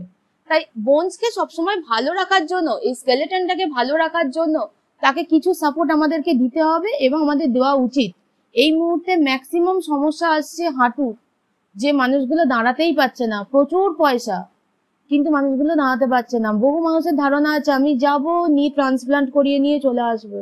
নি ট্রান্সপ্লান্ট মানে আমার যে জয়েন্টটা আছে সেই জয়েন্টটা দুটো বল লাগিয়ে দেবে, একটা এরকম এরকম যে হেডটা আছে, আপনার হাড়টা কাটবে, হাড়টা কেটে এখানে একটা হেড লাগিয়ে দেবে, এবং সেটাকে যেভাবে সিস্টেমেটিক্যালি যা যা করার করে দেবে, যাতে এই দুটো তো জীবন্ত নয়, যে দুটো লাগালো ফরেন বডি জীবন্ত নয়, সে মুভমেন্ট করবে, আপনার ব্যথা লাগবে না। কিন্তু মুশকিলটা হয়ে গেছে আমাদের শরীর এত সেন্সিটিভ, সবাই কাজে ফরেন বডি স্যুট করবে তাও না। একটা মহিলা দুটো পায়ে করেছে, একটা পা স্যুট করে গেছে, একটা পা ইনফেকশন হয়ে গেছে। এই ইনফেকশন থেকে আপনার বাঁচার কোনো উপায় নেই, আবার ওটাকে অপারেশন করতে হবে, আবার কাটবে, আবার করবে, তারপরেও কি সেটা ঠিক হবে? আমরা জানি না ঠিক হবে কিনা, হয়তো হবে হয়তো হবে না। কারণ ফরেন বডি শরীর নিতে চায় না, শরীর চট করে। আমরা যে কোনো ক্ষেত্রে আমরা দেখে থাকি, মানুষ কনসিভ করতে গেলেও তাই, যে কোনো মানুষ চট করে কনসিভ করে, কোনো মানুষ দেরি করে কনসিভ করে, তার রিজন গুলো এখানেই দাঁড়িয়ে থাকে। সবাইকার শরীরে সবকিছু গ্রহণ করতে চায় না। তার ঠিক ফরেন বডি যখনই আমরা নিই না, তখন হয়তো শরীরে স্যুট করলো না, তখন আপনি কি করবেন? সেই তো অপারেশনের মধ্যে দিয়ে যেতে হবে। সে ব্যথা অকথ্য ব্যথা, সে ব্যথা মানুষ মুখে বলতে পারে না, যার হয় সে জানে। আর আমরা যারা দীর্ঘদিন এই প্রফেশনে আছি এবং মানুষকে দেখি, যদিও ধমকে দিই, চুপ করুন কিছু হয়নি, বা মাঝ করুন বলে বকে দিই, কিন্তু বকার কারণটা হচ্ছে যাতে সে আর ভেঙে না পড়ে, সে ট্রিটমেন্টটা করতে দেয় প্রপার, তার জন্য তাদেরকে এইভাবে বলা হয়। তা সেই বলছি যে আমাদের অনেক টাকা থাকলেও বা ফরেন বডি আমাদের শরীরে ইনস্টল করার পরেও যে আমরা যে ঠিকঠাক থাকবো সেটা আমরা জানি না। তাই আমাদের উচিত যে প্রথম থেকেই টেক কেয়ার করা। বিশেষ করে এই এজটা, মহিলাদের একটা এজ, মহিলাদের শরীর ভেঙে যায় বিশেষ করে যখন আফটার বার্থ, যখন জন্ম দেয় যখন কোনো বাচ্চা, তারপরে সে শরীরের যে ক্ষয়টা হয়, সেই ক্ষয়টা তাকে পূরণ করতে হবে। সেটা পূরণ হয় না, কারণ একটা বাচ্চা জন্মের সঙ্গে পরপর তার কাজ চলতে থাকে সারাটা জীবন। সেই ক্ষয়টা এড়ানোর জন্য আপনাকে অবশ্যই নিজের বোনসের খেয়াল করতে হবে, নাহলে প্রথম ধাক্কাটাই পাবে হচ্ছে আপনার হাড়। আর ঠিক ছেলেদেরও তাই, ছেলেদের ক্ষেত্রে নতুন কিছু নয়। একটা ছেলেকেও সে সকাল থেকে উঠে রাত্রির অবধি যেভাবে চলতে হয় একটা সংসারকে মেনটেন করার জন্য, এবং মহিলারা অনেক ক্ষেত্রে মার্সি পায়, ছেলেরা সেক্ষেত্রে পায় না। এটা ক্ষেত্রে বলতে গেলে হয়তো অনেক প্রফেশনের জায়গায় চলে যাবে, বাট ঠিক আছে, অনেক ক্ষেত্রেই পায় না ছেলেরা, যে সমস্যাগুলোর মধ্যে পড়ে, তাদেরকে ইভেন তার কলিগদের কাজও করে দিতে হয়, এই ধরনের প্রবলেমও পড়ে। তো একটা ছেলের জন্য ঠিক সমানভাবে দরকার যে একটা নির্দিষ্ট বয়সের পরে তার হাড়ের খেয়াল রাখা এবং তার শরীরের খেয়াল রাখা। কারণ দিন শেষে আপনার শরীরটাই আপনার জন্য সব। একটা সময় একটা মানুষ ছেড়ে চলে যায়, একটা মানুষ একা থাকে, সেই জায়গাতে গিয়ে দেখা যায় সেই মানুষটাকে সাহায্য করার জন্য যখন কেউ নেই, তার শরীর অসুস্থ হয়ে গেলে সে একদম ভেঙে পড়বে। আর প্রথম জায়গা হচ্ছে তার হাড়, যেটাকে শক্ত রাখা উচিত সময়ের সঙ্গে সঙ্গে। যদিও কালের নিয়মে সেটা ভেঙে পড়বেই, তবুও আমরা যতটা পারবো সেটাকে ঠিক করে রাখার চেষ্টা করবো। এরপরে আছে এই ভার্টিব্রা গুলোর মধ্যে দিয়ে যেটা যায় আমাদের স্নায়ুতন্ত্র। এই ভার্টিব্রা এত সেন্সিটিভ, একটাই আঘাত লাগলে আমরা জানি না যে কোথায় ব্যথা হবে। এমন হয় যে কারোর হয়তো সার্ভাইকালের এই যে আমাদের থোরাসিক কোনো ভার্টিব্রাতে হয়তো আঘাত লেগেছে, কিন্তু দেখা গেল তার ব্যথা হচ্ছে এই পায়ে। কারণ যেহেতু এখান দিয়ে আমাদের নার্ভ গুচ্ছগুলো যায়, কোন নার্ভটা আঘাত পেয়েছে ওই আঘাতের সাথে সেটা আমরা তখন জানতে পারি না। আস্তে আস্তে যখন বুঝতে পারি, তখন বুঝতে পারি যে ও ব্যথা থেকে এটা হচ্ছে। তাই যে কোনো আঘাত আপনার পিঠের মেরুদণ্ডের ক্ষেত্রে, যে কোনো আঘাত, বিশেষ করে গাড়ি চালানোর সময় আমরা অনেক সময় পাই, বড় গর্তে পড়ে গেল গাড়িটা, আমরা চলে গেলাম, আর ঠিক আছে, সেই সময় যে ব্যথাটা হলো সে তো চোখ দিয়ে জল বের করার মতো, কিন্তু যাকে চলে গেলাম, যেতে হবে চলে গেলাম, তারপরে এসে সেটা ভুলে যাই কারণ তৎক্ষণাৎ ব্যথাটা কমে গেছে। কিন্তু এইটা নয় যে সেই নার্ভটা যেটা আঘাত পেয়েছিল, যার জন্য আমার প্রচন্ড ব্যথাটা ফিল হয়েছিল, সে কিন্তু তখন রিকভারি হয়নি। তাই আমরা চেষ্টা করব দিন শেষে গিয়ে একটা পশ্চার মেনটেন করা, যে পশ্চারে থাকলে আমার স্পাইনটা রিলিফ পাবে খানিকটা, যাকে তাকে ফিল করতে পারি। অথবা একটু গরম সেক দেওয়া, অথবা যদি আঘাত লাগে তো ঠান্ডা সেক দেওয়া। এই কাজগুলো টুকটাক, মানে এগুলো নর্মাল কিছু প্রসেসের মধ্যে পড়ে, এমন নয় যেগুলো মেডিকেল কোনো প্রসেস। ইভেন মেডিকেল এগুলো হয়তো অ্যাপ্রুভও করে না, কিন্তু আমার শরীর অ্যাপ্রুভ করে। আমি যখন জানছি যে আমার এই ব্যথাটা পেলাম এবং আমি এসে এটা রিলিফ পাচ্ছি, যে রিলিফটা তো আমি বুঝবো, আমার রিলিফটা কেউ বুঝবে না। যখন আমি রিলিফটা পাচ্ছি তখন আমি বুঝতে পারি যে হ্যাঁ, এই পোস্টারটা আমার জন্য ঠিক, তাহলে আমি সেই পোস্টারটা মেনটেন করব এবং এসে একটু হলেও নিজের টেক কেয়ার করব, যেন এই ভার্টিব্রাগুলো যে চোটগুলো লাগে সেগুলো থেকে যেন খানিকটা হলেও নিজেকে বাঁচাতে পারি, সেইটা সবার আগে চেষ্টা করব। এরপরে আসি, আমাদের এখন হয়ে গেছে সার্ভাইকাল স্পাইনের ম্যাক্সিমাম মানুষের, বিশেষ করে 60-এর ওপর যাদের বয়স, তারা এখন আসে ঘাড়ের ব্যথা নিয়ে। ঘাড়ের ব্যথা নিয়ে অনেক বাচ্চাও আসে, কিন্তু তাদের কারণ মোবাইল, এইভাবে মোবাইল দেখে সেই কারণে আসে। অথবা বকাঝকা করলে তখন চুপ করে যায়, আমরাও বকাঝকা করি একটু বাচ্চারা এলে যে কেন করেছিস। তো এই সার্ভাইকাল যে পেনটা হয়, এই পেনটার কারণ হচ্ছে একটা সময়ে রিবস গুলো কোনোভাবে ইনফ্ল্যামেটরি হয়ে যায়, মানে এই যে ভার্টিব্রা গুলো ফুলে যায়, অথবা ভার্টিব্রা গুলো ক্ষয়ে যায়। দুটো কারণ। এই কারণটা এটা রোধ করার মতো আমাদের হাতে কিছু নেই, যেহেতু এগুলো ভেতরের জায়গা, আমরা রোধ করতে পারি একমাত্র পশ্চার কেয়ার করি। এই পশ্চার কেয়ার করতে পারি, আর সময় মতো যে সমস্ত ইনগ্রেডিয়েন্টস আমাদের দরকার একটা বোনসকে ভালো রাখার জন্য, যেমন ক্যালসিয়াম, ম্যাগনেসিয়াম, ফসফরাস, এগুলো যেগুলো দরকার সেগুলো যেন আমরা ইনটেক করতে পারি। কারণ আমরা যেভাবে খাবার খাই, আমরা সাধারণ মানুষ বলছি, একটা নর্মাল একদম নিম্নবিত্ত মধ্যবিত্ত মানুষ, আমরা যে খাবারটা খাই সেটা ম্যাক্সিমাম কার্বোহাইড্রেট বেস। পুরোটাই কার্বোহাইড্রেট থাকে বলতে গেলে। 80% কার্বোহাইড্রেট খাই, হয়তো 10% প্রোটিন খাই, ভিটামিন মিনারেলস আমি জানি না কতটা খাই, বাট ওই 20 মধ্যেই আর কি ওগুলো ভাগাভাগি হয়ে যায়। তো ভিটামিন আর মিনারেলসটা খুব প্রয়োজন এখনকার দিনে, এবং যেটা আমরা বিভিন্নভাবে খেতে পারি, কিন্তু হয়তো আমাদের সামর্থ্যও কুলোয় না বা সময়ও কুলোয় না বলে আমরা নিতে পারছি না। তাই সেক্ষেত্রে এখন বিভিন্ন ধরনের ভাইটামিন মিনারেলস এসছে, যেগুলো আমাদের নেওয়া উচিত এবং নিজেদের বোনসটাকে হেলদি করা উচিত। এরপরে আসি হচ্ছে এই ঘাড়ের ব্যথার ক্ষেত্রে। এই ব্যথার প্রথম এবং প্রধান কারণ হচ্ছে পশ্চার কেয়ার ঠিকঠাক না করা। আমরা দীর্ঘক্ষণ ঘাড় নিচু করে বসে থাকি, দীর্ঘক্ষণ, হয়তো অনেকের বাড়িতে এমন জায়গায় টিভিটা আছে যে আমি এমনি করে টিভিটা দেখছি, পজিশনটাকে মেনটেন করি না, আমি জানি আর ঠিক আছে একটুখানি দেখবো তো, কিন্তু এই দীর্ঘদিন এই এক পশ্চার মেনটেন করতে করতে এখানে ক্ষয় হয় এবং হাড়ের স্টিফনেস তৈরি হয়। যখনই আমাদের শরীরের নমনীয়তা কমে যায় তখনই এই ব্যথাগুলো দেখা দেয়। হাড়ের যে কোনো ব্যথার প্রথম এবং প্রধান কারণের মধ্যে পড়ে এই নমনীয়তার অভাব। আমি যত ফ্লেক্সিবল তত ভালো আছি। এবার অনেকে বলবে তাহলে তো আমি ব্যায়াম করতে যাচ্ছি, ব্যায়াম করতে গেলে যে আমি ফ্লেক্সিবল কতটা হচ্ছি, যদি ইনজিওর্ড না হলাম, যদি ফ্লেক্সিবল হলাম, যোগা করে যদি ফ্লেক্সিবল হলাম তাহলে ঠিক আছে, কিন্তু ভুল পশ্চার করে যদি আমি ইনজিওর্ড হলাম তাহলে সেটা ক্ষতি করে। এবং এখন যেটা হচ্ছে, আমি একটা নিজের ঘটনা শেয়ার করি, একদম ছোট্ট ঘটনা। সেটা হচ্ছে আমার ভাই, মানে আমার মামার ছেলে, সে জিম করতো। ইভেন শুধু জিম করতো না, সে বিভিন্ন এক্সিবিশনে যেত, ওদের বডি শো এর যে এক্সিবিশন থাকতো সেগুলোই যেত। আজকে সে হাইকোর্টে আছে, হাইকোর্টে প্র্যাকটিস করে, এবং এই মুহূর্তে যেটা হয়েছে, সে আর জিম করতে পারছে না, নিজে প্রপার কেয়ার নিতে পারছে না, সে নিজের কাজের মধ্যে রয়ে গেছে, নিজের প্র্যাকটিসে রয়েছে। কিন্তু হঠাৎ করে তার প্রচন্ড কোমরে যন্ত্রণা হয়, তার বাড়ি আসানসোলে। তো সে আসানসোলে একবার ডাক্তার দেখায়, গিয়ে আসানসোলে ডাক্তার দেখানোর পর ওনারা বলেন একটা অপারেশন করতে হবে স্পাইনাল কর্ডে, তাহলে ঠিক হবে, স্পাইনাল কর্ডে সমস্যা হচ্ছে। তারপরে আমার মাইমার অপারেশন হয় হচ্ছে ভেলোরে, ওরা চলে যায়, মাইমার একটা অপারেশন হয়, তো ভাইও তখন চলে যায়। ভাই গিয়ে ওখানে গিয়ে দেখায়, ওরা বলে একটা 50,000 টাকার একটা ইঞ্জেকশন দিতে হবে, আশা করছি তাতে কিছু বছর ঠিক থাকবে, তারপর যদি কোনো প্রয়োজন হয় তখন অপারেশন করা হবে।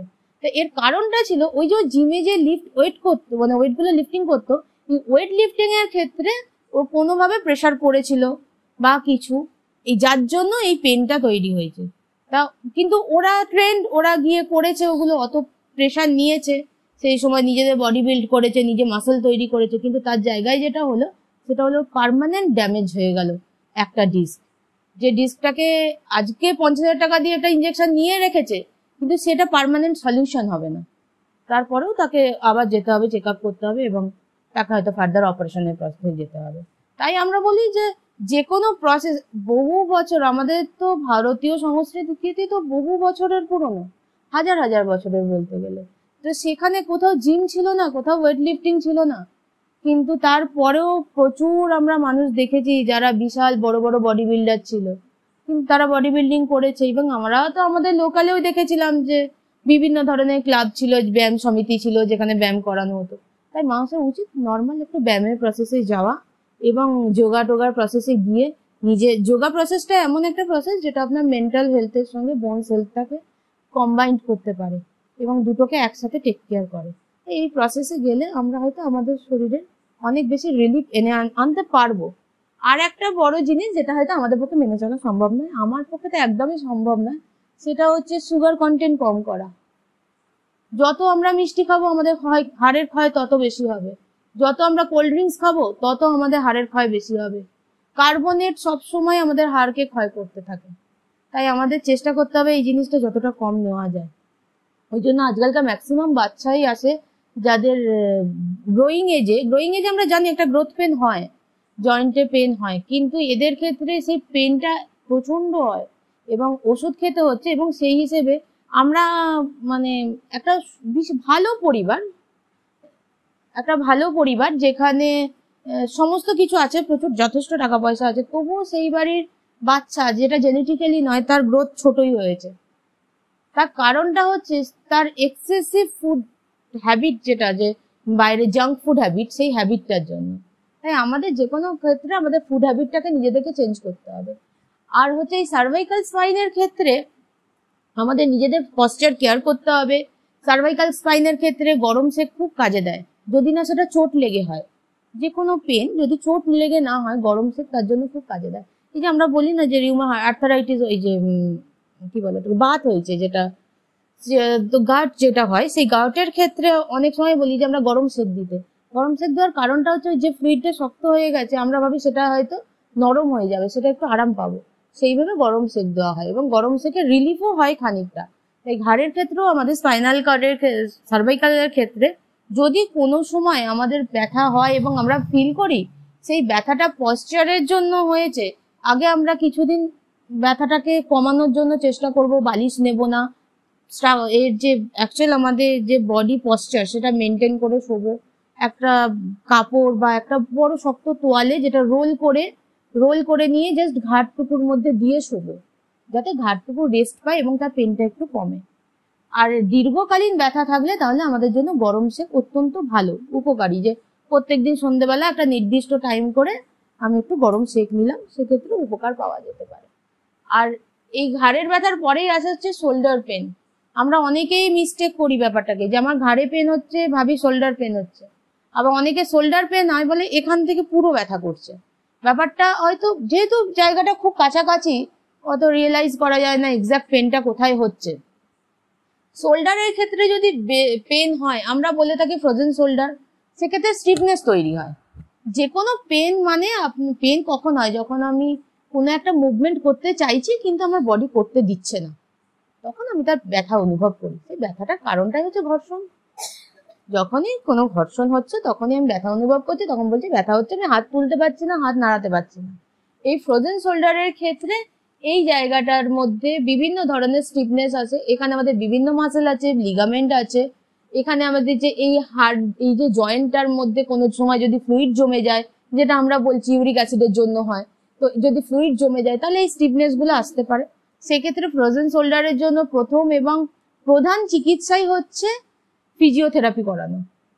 এর বাইরে যারা যায় না, পেন কিলার নেওয়া, পেন কিলার তো আমি আজকেও নিতে পারি, কালকেও নিতে পারি, পেন কিলার নিলেই ব্যথা কমে যাবে, কিন্তু সাময়িক, কিন্তু সেটা যে ক্ষতি করবে, যে সাইড এফেক্ট আছে, সেই সাইড এফেক্ট এড়িয়ে চলার মতো ক্ষমতা আমাদের নেই। কারণ আমরা যে দেশে বা যে বিশ্বের মধ্যে পড়ি, সেই বিশ্বের মধ্যে একটা লেস সাইড ইফেক্ট ওষুধ কিনে খাওয়ার মতো ক্ষমতা আমাদের 99.9% মানুষের নেই। হয়তো আম্বানিরা বা টাটারা এরা কিনে খেতে পারবে, আমরা কিনে খেতে পারবো না। তা আমাদের কাছে যে ধরনের ওষুধ এসে পৌঁছায়, যে কম্বিনেশন এসে পৌঁছায়, সেই কম্বিনেশনে যথেষ্ট রিস্ক থাকে পেন কিলার বা যে কোনো ওষুধের ক্ষেত্রে। যে কোনো ওষুধেরই সাইড এফেক্ট আছে, পেন কিলারের সাইড এফেক্ট অনেক বেশি, অনেক মারাত্মক। সেক্ষেত্রে আপনার হার্টের সমস্যা হতে পারে, আরো অনেক ধরনের সমস্যা হতে পারে, কিডনি লিভারেরও সমস্যা হয়, বিভিন্নভাবে বিভিন্ন শরীর রিয়াক্ট করে বিভিন্ন ওষুধের জন্য। তবু আমরা পেন কিলার সাময়িক খেতেই পারি, 2-4 দিন হয়তো খেলাম, ব্যথাটা রিলিফ হয়ে গেল, তারপরে আমি আমার এক্সারসাইজে গেলাম।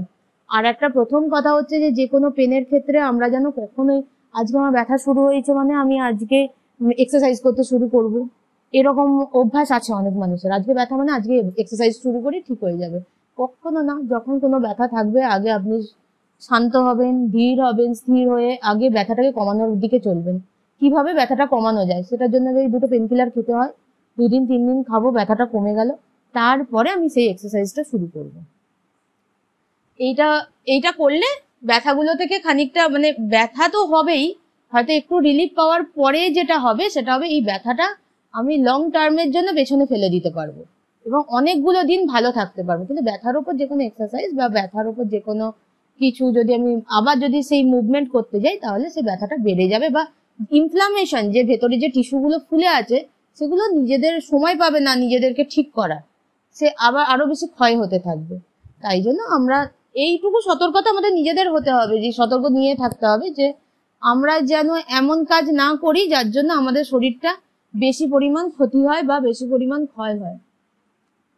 আর কাজের কথা বলছিলাম না, ওই যে মানুষ দাঁড়িয়ে, আমি এখন হাঁটুর সমস্যার প্রথম কারণ হচ্ছে দীর্ঘক্ষণ দাঁড়িয়ে থাকা, আর দ্বিতীয় কাঁধে ব্যথার দ্বিতীয় কারণ হচ্ছে অত্যধিক ভারী ব্যাগ বহন করা। পুরুষ মহিলা বাচ্চা নির্বিশেষে সবাই যে পরিমাণ ভারী ব্যাগ বহন করি আমরা, বা যে পরিমাণ প্রেসার দিচ্ছি আজকাল হাতে, তার জন্য এই ব্যথাগুলো হচ্ছে।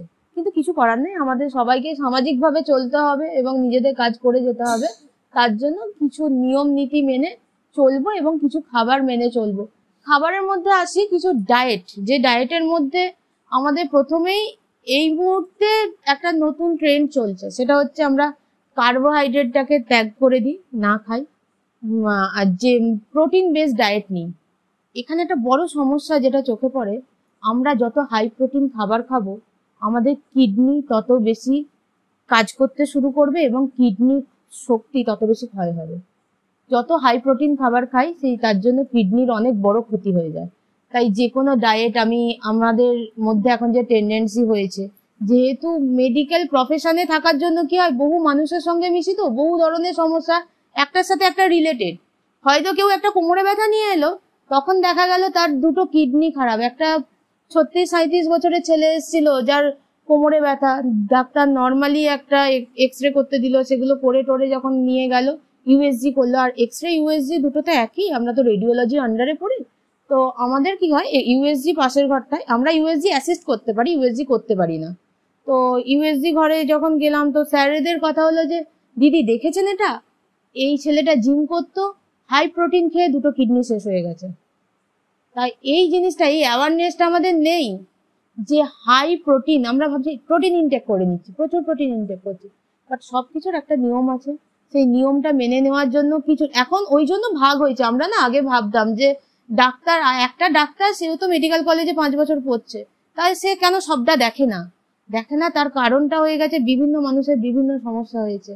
আর একটা বিষয়ের উপর একজন স্পেশালাইজেশন করে পরে সরে গেলে আমাদের সুবিধা হচ্ছে। আমি যখন বুঝতে পারছি আমার ডায়েট সংক্রান্ত প্রবলেম, তখন আমি ডায়েটিশিয়ানের কাছেই যাব। যখন আমি ভাবছি আমার কিডনির প্রবলেম, তখন আমি নেফ্রোলজিস্টের কাছেই যাব। যখন আমি বুঝতে পারছি যে আমার হার্টের সব প্রবলেম আছে, তখন আমি কার্ডিওলজিস্টের কাছে যাবো। সেটা আমাকে কি না অনেকটা আমার ক্ষেত্রে সুবিধা করছে। আমি আজকে একটা জেনারেল ডক্টরের কাছে গেলাম, কালকে সে এমডির কাছে পাঠালো, পরশুদিন সেই এমডি একটা স্পেশালিস্টের কাছে পাঠালো। এর থেকে আমি যদি আমার প্রবলেমটা ডিটেক্ট করতে পারি যে এটা হতে পারে, হার্টের সমস্যা, আমি বুঝতে পারলাম হার্টের সমস্যা হতে পারে, তাই যখন আমি কার্ডিওলজিস্টের কাছে যাচ্ছি, সে তো অবভিয়াসলি এমডি, সে এমডি প্লাস এমবিবিএস, তো অবশ্যই এমডি কার্ডিওলজিস্ট, তো সে একটা জায়গাতে গেলে আমার সব প্রবলেমটা সলভ হচ্ছে। কিন্তু সাধারণ মানুষের অনেক ধারণা আছে, বহু মানুষ এসে বলে এতগুলো ডাক্তার কেন দেখাবো, এতগুলো ডাক্তারের কি দরকার দিদি? দরকার আছে সেখানে যে আপনার সমস্যাটা আপনি যদি ডিটেক্ট করতে পারেন, তার কাছে ডাইরেক্ট যেতে পারেন, তাহলে আপনার সুবিধাই আছে, তাতে অসুবিধা নেই কিছু। সেক্ষেত্রে বলছি যে এই ডায়েটের ক্ষেত্রে আমাদের ডায়েটিশিয়ানের কাছে আমরা যেতে পারি, অথবা নর্মাল ডায়েট, যেটা আমরা নর্মাল ডায়েট খাই, তার মধ্যে কার্বোহাইড্রেট, ফ্যাট, প্রোটিন এবং মিনারেলস যেগুলোকে আমরা রাখতে চাইবো, তার মধ্যে আমরা শাকসবজি খাই। আমাদের এটাও বলা মুশকিল, আমরা বলি না শাকসবজি খাই, আমি নিজে সাধারণভাবে আমার নিজের ঘরে প্রতিদিন সবজি এলোই না, আমি অফিস যাবো, বর অফিস যাবো, আমাদের পক্ষে সম্ভব হলো না, এলাম তো অটোমেটিক্যালি আলু সেদ্ধ ডাল ভাত খেয়ে দিয়ে বাড়ি থেকে চলে যাই।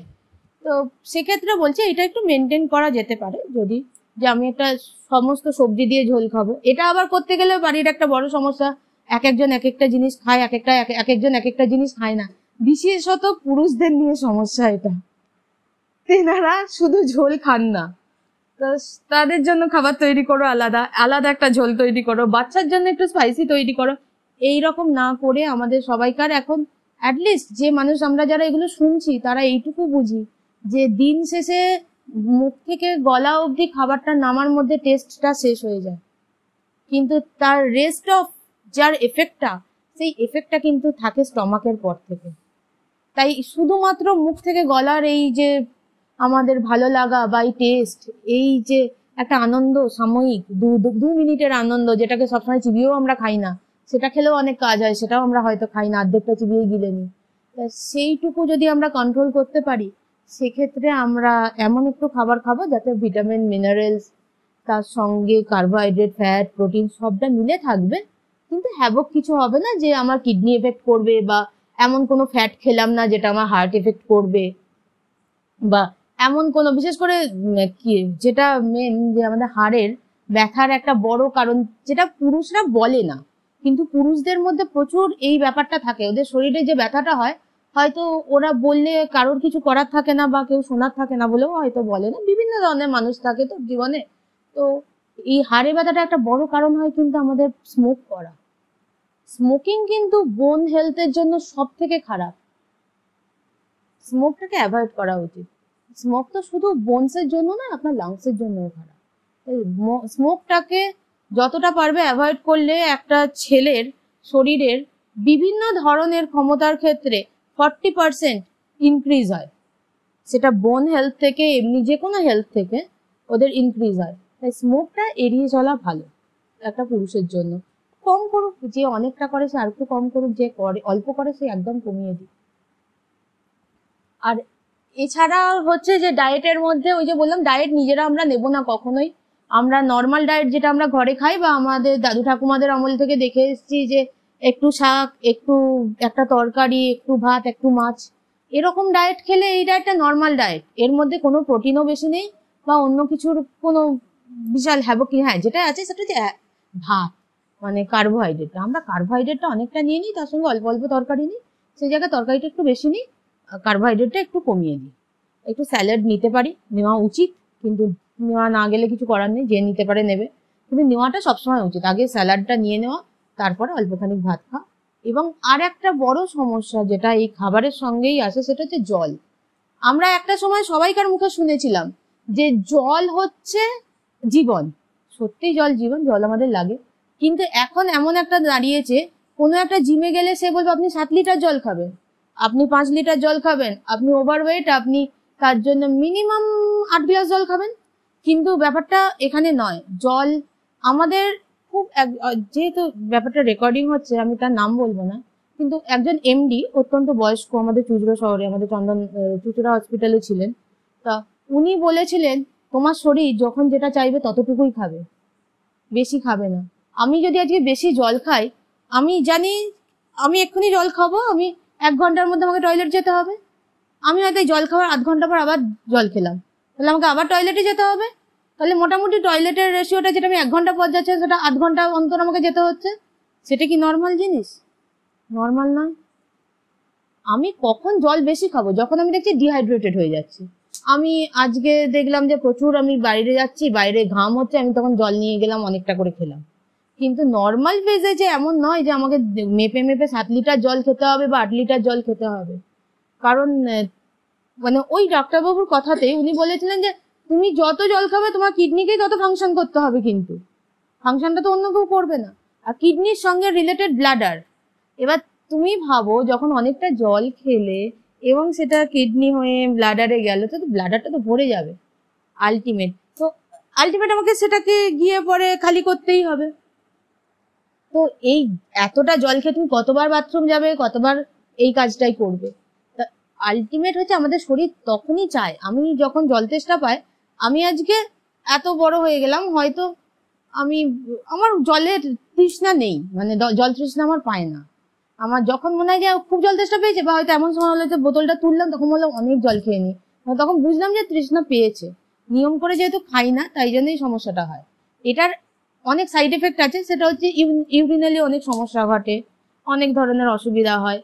কিন্তু যে মেয়েরা বা যে মানুষরা ভাবে যে আমি প্রচুর জল খাবো এবং আমি খুব হেলদি থাকবো, সেটা কিন্তু নয়।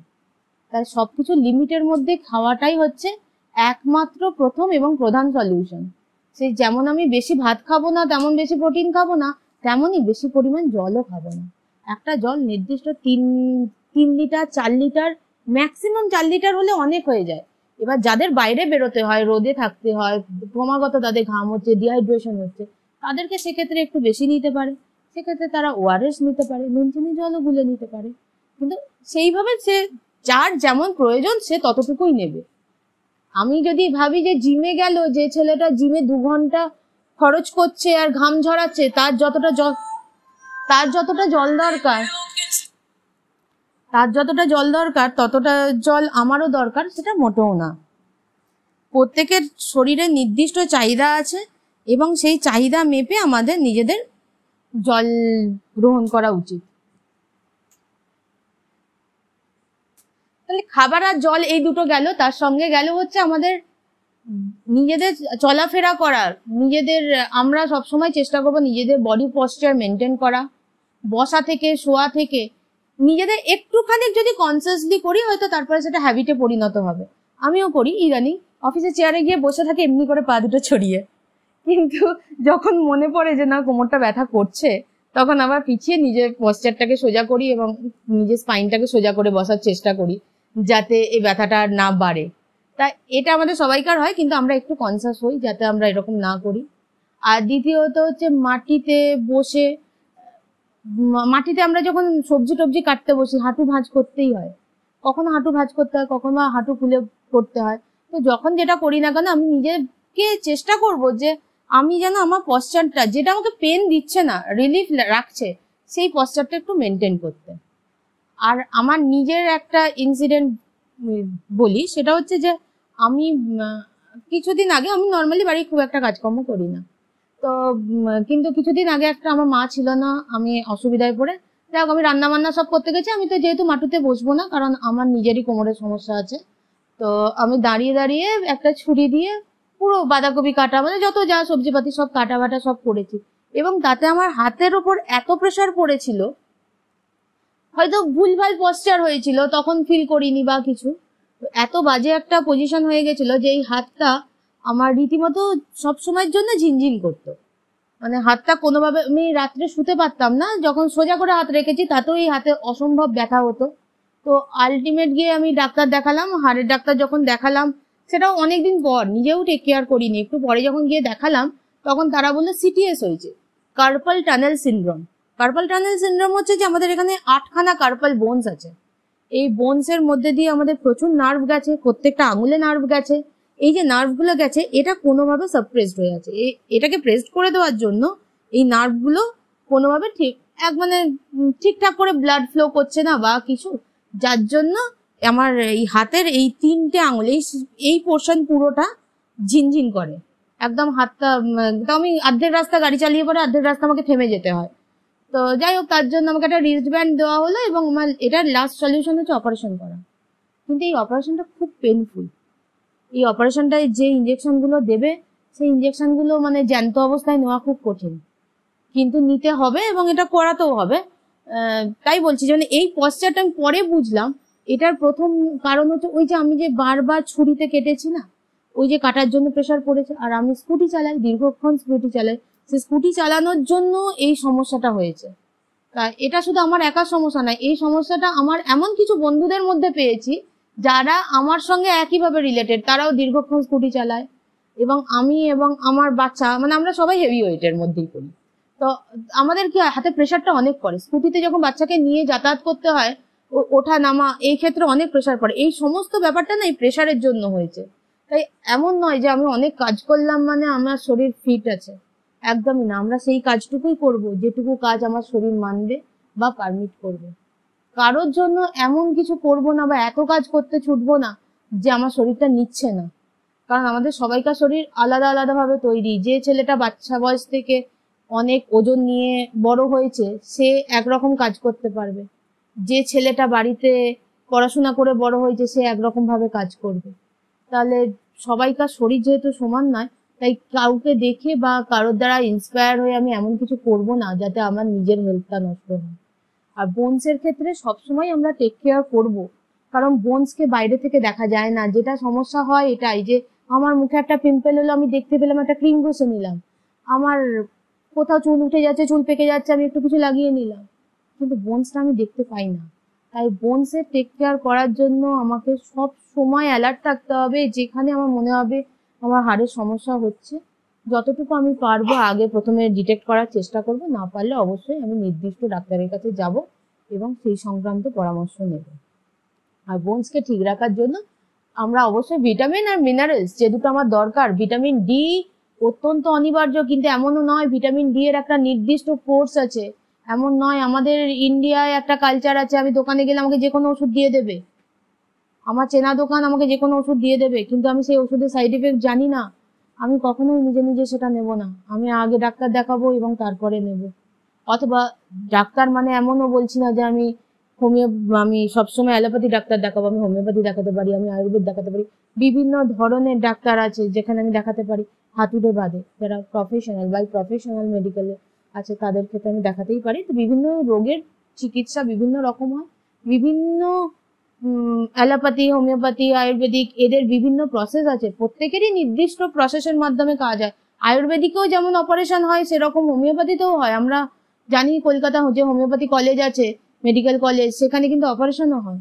ঠিক সেমন ভাবে আমাদের অ্যালোপ্যাথির ক্ষেত্রে তো সবসময় অপারেশন আর ওষুধই সব তাদের উপর। তো সেক্ষেত্রে যারা যেখানে কমফোর্টেবল তারা সেখানে যাবে এবং ডাক্তারের পরামর্শ নিয়ে যা কিছু গ্রহণ করবে, কিন্তু নিজের বডিকে নিজে বুঝে পড়ে নিজের মুভমেন্ট আর নিজের খাওয়া দাওয়া ঠিক রাখবে। আর একটা জায়গায় আসি, যেটা হয় যে বিভিন্ন জয়েন্টে আমাদের পেন হয়। আমরা জানি, মানে এই কথাটা আমি মেন বলছি কারণ এটা আমাদের নিজেদের সবাইকার মধ্যে হয়। আমার কোমরে ব্যথা আমি জানি, আমাকে একটা বেল্ট পরার কথা আছে আমি জানি, কিন্তু আমি সেটা পরি না কারণ আমি খানিকটা আনকমফোর্টেবল লাগে, খানিকটা খারাপ লাগে, আর খানিকটা দূর থাক পরে পরে নেবো, যখন গাড়ি চালাবো তখন পরবো করলে পরলাম না। কিন্তু সেটা ঠিক না। আমাকে যে কোনো একটা বেল্ট, যে কোনো বেল্ট, বিশেষ করে knee cap, elbow belt, wrist belt, অ্যাঙ্কেলের জন্য অ্যাঙ্কেলেট যেগুলো দেওয়া হয়, এগুলো দেওয়ার উদ্দেশ্য হচ্ছে যে আমার যে জায়গাটায় ব্যথা আছে সেই জায়গাটাকে টাইট করে ধরে রাখা, যাতে তার অ্যাবনর্মাল মুভমেন্ট না ঘটে। তাই আমাদের যাদের নি ক্যাপ আছে তারা আমরা ভাবি যে ওই যখন বেরোবো তখন পরে নেবো বলে সারাদিন পরলাম না, যখন বেরোতে গেলাম তখন একটু পরে নিয়ে চলে গেলাম। এই ব্যাপারটা আমাদের অ্যাভয়েড করা উচিত। আমাদের যাদের নি ক্যাপ আছে তাদের অবশ্যই সবসময় সেটা পরা উচিত এবং ঘুমাবার সময় সেটাকে খুলে রাখা উচিত। আমরা যেন এটা মেনে চলি। আর যাদের রিস্ট ব্যান্ড আছে, সবসময় যারা হাতের কাজ যখন করছো পুরোটা সবসময় ওটা পরেই করা উচিত, যাতে মুভমেন্টটা রেস্ট্রিক্টেড হয় এবং তাড়াতাড়ি হিলটা হয়। আমরা যারা এই প্রফেশনে আছি তারা দেখি যে ম্যাক্সিমাম যে সমস্যা আছে হাঁটুর, এদের এলে বললাম যে নি ক্যাপ পরে, আমরা এরকম ভাবে বলি এক্সরে আজকে হবে না, এক্সরে হবে 15 দিন পর, কিন্তু আপনি আগে নি ক্যাপ কিনবেন, নি ক্যাপ পরবেন, নি ক্যাপ পরে আসবেন। না হলে আমি যেই তাকে এক্সরেটা করে ছেড়ে দেবো, সে যেটা করে সেটা হচ্ছে নি ক্যাপটা সে আর কেনে না। কিন্তু সে বুঝতেই পারে না যে তার ওষুধের থেকেও বড় ওষুধ হচ্ছে ওই নি ক্যাপটা, যেটা পড়লে সে একটা লং টার্ম একটা যে আরাম সেটা পাবে। তাই জন্য বলছি যে ডাক্তারের ছোট ছোট কিছু জিনিস থাকে। ওষুধ সব ডাক্তারই দেবে আপনাকে, কিছুজন ওষুধ দেবে আপনাকে আপনার প্রয়োজন মতো, কিছুজন ওষুধ দেবে আপনাকে তার প্রয়োজন মতো, কিন্তু ওষুধ সবাই দেবে। কিন্তু সেই ওষুধ আপনি নেবেনও, কিন্তু ওষুধের সঙ্গে যে প্রিকশনটা নেবেন সেইটা আপনাকে ডাক্তারবাবু খালি বলে দেবেন, সেই প্রিকশনটা পুরোটাই আপনাকেই নিতে হবে। তাই সেই প্রিকশনটা পুরোটা নেবেন। যে কোনো হাড়কে ধরে রাখা সেটা আপনার দায়িত্ব, কারণ আপনি যদি তার মুভমেন্ট না ঠিক করেন তাহলে কেউ তার মুভমেন্ট ঠিক করে দিতে পারবে না। তাই যখনই আপনার মনে হবে যে আমাদের যে কোনো ব্যথা হয়েছে, আমরা ডাক্তারের কাছে যাব, পরামর্শ নেব এবং এসে পরে যেগুলো বলেছে সেগুলো করার চেষ্টা করব অক্ষরে অক্ষরে। আর নি ক্যাপের মতো ঘটনা, যে নি ক্যাপ মানে যেটা খুব ভাইটাল, এখন সবাইকে ম্যাক্সিমাম বয়স্ক মানুষের পায়ে আপনি নি ক্যাপ পরা দেখবেন, ম্যাক্সিমাম অ্যাথলিটসদের পায়ে দেখবেন। অ্যাথলিটসরা যে পরে, ওরা এই জন্য পরে না যে ওদের পেন হচ্ছে বলে, ওরা এই কারণে পরে যাতে ওদের পেনটা না হয়। কিন্তু আমরা ভাবি ওরা পড়ছে ব্যথা হয় না ওদের, ওরা জয়েন্ট গুলো সমস্ত জয়েন্টে পড়ে। যে কোনো অ্যাথলেটসকে আপনি দেখবেন সমস্ত জয়েন্টে ওরা কিছু গার্ড গুলো পরে থাকে, তার কারণ ওটা গার্ড করছে যাতে ওদের মুভমেন্টের মাধ্যমে ওই জায়গাটা ক্ষয় প্রতিরোধ হয়।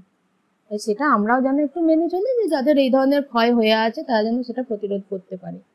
আর হাড়ের বলতে এর থেকে বিশেষ কিছু বলার নেই আমার, কারণ এখানে তো অ্যানাটমিক্যাল পজিশন বা অন্য কিছু বলে কোনো লাভ নেই।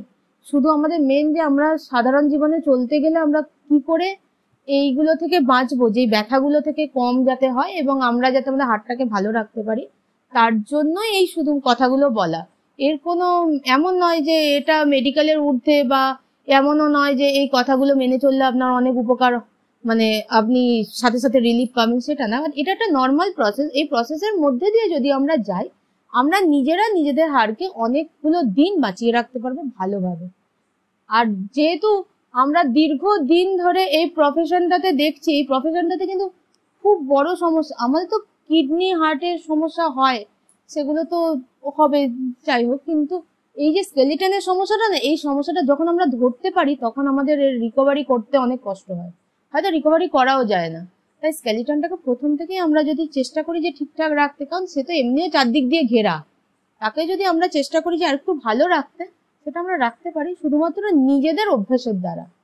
তাই আমার আজকে এইটুকুই বলার ছিল যে এই অনুষ্ঠানটাতে মানে আমরা সবসময় এরকম একটা গ্যাদারিং খুঁজি, সব মানুষের উচিত, কারণ প্রত্যেকটা মানুষের না কিছু কথা থাকে, কিছু সাইকোলজিক্যাল কথা থাকে, কিছু মানুষের কিছু অ্যাক্টিভিটি থাকে, কিছু মানুষের কিছু পারফরমেন্স থাকে। আর আমাদের মধ্যে এইটুকুই খালি আছে, আমরা যে মানুষদের সঙ্গে মিশি তাদের মাধ্যমে আমরা খালি তাদের রোগ, তাদের কষ্ট, তাদের বেদনাগুলো জানতে পারি।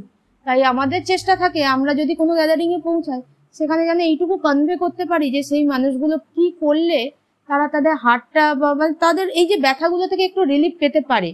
শুধু তার জন্যই আমাদের এই গ্যাদারিং এর মধ্যে এসে পড়ে এই কথাগুলো বলা, যে আপনারা এটা শুনুন এবং এইটুকু মেনে চলুন যে আমরা যে জিনিসটা দেখতে পাই না শরীরের প্রথমেই, সেটা হচ্ছে আমাদের হাড় এবং সেই স্কেলিটনটার ওপরেই আমাদের পুরো বডিটা দাঁড়িয়ে আছে। তাই তার যেন আমরা যত্ন নিই এবং ঠিকঠাক পরামর্শ নিই ডাক্তারবাবুদের থেকে এবং ঠিকঠাক ওষুধ গ্রহণ করি, ক্যালসিয়াম মিনারেল যতটা সম্ভব গ্রহণ করতে পারি এবং নিজেদের শরীর ভালো রাখতে পারি। তার জন্য আজকে এই বক্তব্যটা ছিল। নমস্কার।